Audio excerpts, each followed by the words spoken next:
सिंह श्रब्बा जैसे शेर को जन्म दिया, जिसने उधम सिंह जैसे शेर को जन्म दिया, जिसने भगत सिंह जैसे जाबाज सिपाही को जन्म दिया, उस सरजमी को नमन करता हूं जहां सुबह उठते ही गुरु वाणी के अमृत भरे वचनों से व्यक्ति का जीवन सफल होता है। उस वाणी, उस सरजमी को नमन करता हूं जो अपने देश के लिए, अपनी मातृभूमि के लिए सदैव अपने प्राणों को न्यौछावर करने के लिए तैयार रहते हैं। ऐसी पंजाब की सरजमी को झुककर नमन वंदन करता हूं, जय भीम करता हूं।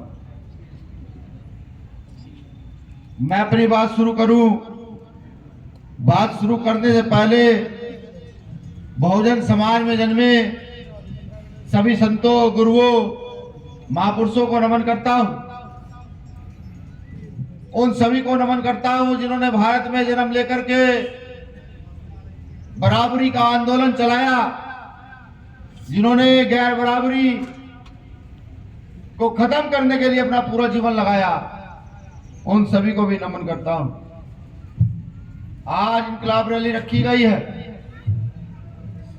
क्योंकि कल के दिन शहीद आजम भगत सिंह, सुखदेव और राजगुरु की शहादत हुई थी। उनको फांसी लगाई गई थी लाहौर के अंदर आजादी की लड़ाई लड़ते हुए।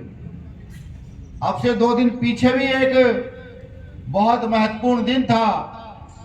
डॉक्टर बाबा साहब अंबेडकर ने महाराष्ट्र के अंदर 20 जनवरी 1927 को पानी पीने का अधिकार दिलाया था। वो एक तालाब में जाकर के पानी पिए थे और ये बताए थे कि इस देश में अछूत भी इंसान है। ये दोनों त्योहार बड़ी मजबूती से आ रहे हैं। हम शहीद आजम भगत सिंह की जयंती और शहादत दिवस हर साल मनाते हैं, लेकिन सवाल ये उठता है, क्या जो भगत सिंह सोचते थे, क्या पंजाब उस दिशा में काम कर पा रहा है?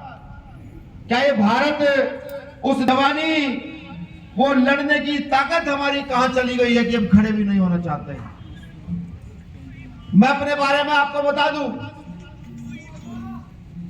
कि कड़वा बोलने वाले लोग हैं, सच पर अमल करते हैं और सच हमेशा बुरा लगता है। तो बुरा सुनने के लिए तैयार रहिएगा, क्योंकि आज जब देश की समस्याएं देखता हूं, जब मजदूरों की समस्याएं देखता हूं, जब किसानों की समस्याएं देखता हूं तो बड़ा दुख होता है।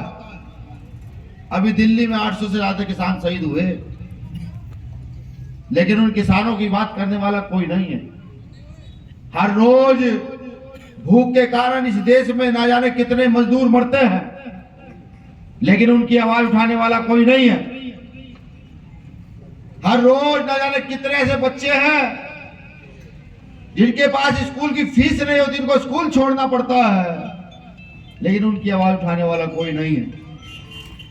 आज नेता आपके बीच आते हैं, अच्छे अच्छे भाषण देकर चले जाते हैं और कुछ दिनों में वो बहुत मोटा पैसा कमा करके बड़ी बड़ी कोठियां बना लेते हैं, लेकिन मजदूर किसान का कोई भला नहीं कर पाते।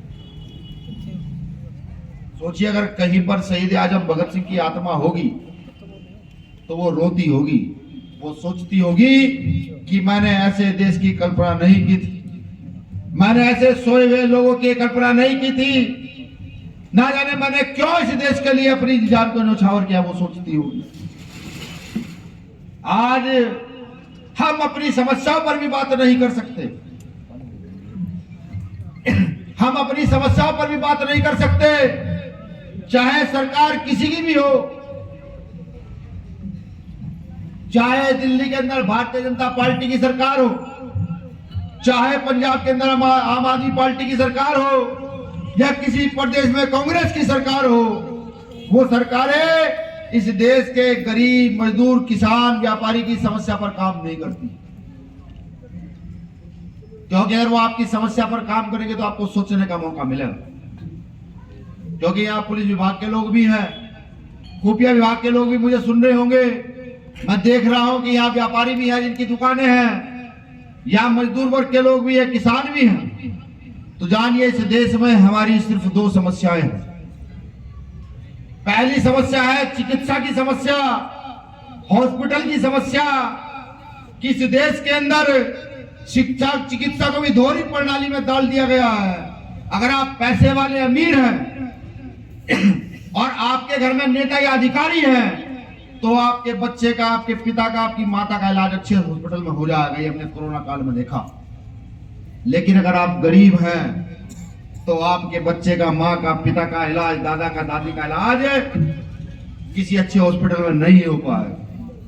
अगर इस पूरे देश के अंदर हॉस्पिटलों को सरकारी कर दिया जाए या सीधा एक बजट जियो निकाल दिया जाए कि आपके यहाँ के एमएलए का बेटा, आपके यहाँ के कलेक्टर का बच्चा, आपके यहाँ के मुख्यमंत्री के बच्चे सरकारी हॉस्पिटल में अपना इलाज कराएंगे, तो आप क्या समझते हैं कि जब सरकारी हॉस्पिटल में एक मुख्यमंत्री का इलाज होगा और एक तरफ मुझ जैसे मजदूर के बच्चे का इलाज होगा तो आपको नहीं लगता इलाज अच्छा हो जाएगा?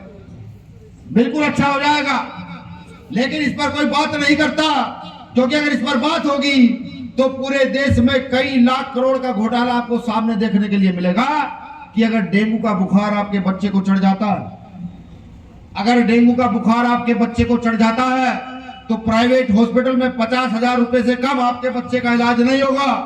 आप अपनी जमीन गिरवी रखेंगे, आप अपने जेवर बेचेंगे, घर का अनाज बेचेंगे, जब जाकर डेंगू का इलाज 50,000 रुपए में होगा। अगर आप सरकारी हॉस्पिटल चले जाएंगे तो पहली बात तो नंबर लगने वाला नहीं है, आप हाथ जोड़ते घूमते रहेंगे। गरीब आदमी हाथ जोड़ता रहेगा, साहब हमारे बच्चे को भर्ती कर लीजिए, नहीं भर्ती हो पाएंगे। इस पर कोई भी नेता आवाज इसलिए नहीं उठाता क्योंकि वो आवाज उठाएगा तो जो लाखों करोड़ का घोटाला इस देश में होता है वो नहीं कर पाएगा। दूसरी समस्या आपकी शिक्षा की समस्या, स्कूल की समस्या। आज भारत में 3 शिक्षा प्रणाली है। एक स्कूल ऐसा है जहां की फीस लाखों रुपए है। आप इसका इको कम करो साहब, माइक वाले भैया जो माइक चला रहे हैं ना, ये इको कम करो भाई इसका। जय भीम। अभी भी बहुत ज्यादा है। जय भीम। अब आवाज डबल तो नहीं आ रही है? ठीक है। हाँ, दूसरी समस्या है स्कूलों की समस्या। भारत में 3 प्रकार के स्कूल हैं। पहला स्कूल जिसकी फीस लाखों रुपए है, लाखों रुपए फीस है। वहां बच्चा जब एडमिशन लेता है तो वहां क्या सीखता है? वो गाना गाना सीखता है, वो वहां डांस करना सीखता है, वो वहां मेरी की तरह भाषण देना भी सीखता है, वो तैरना भी सीखता है, वो सारे काम सीखता है। अच्छा इंग्लिश सीखता है, सारी भाषाओं को जान लेता है। एक दूसरा स्कूल भी है जहां की फीस 500 रुपए, 1000 रुपए है। वहां बच्चा पढ़ने जाता है वो, लेकिन सिर्फ बेसिक चीज सीख पाता है जो उसकी किताबों में होती है, वो सीख पाता है। एक तीसरा स्कूल भी यहाँ है जिसे प्राइमरी स्कूल कहते हैं, जिसके मास्टर बाकायदा डिग्री लेकर के नौकरी लगते हैं।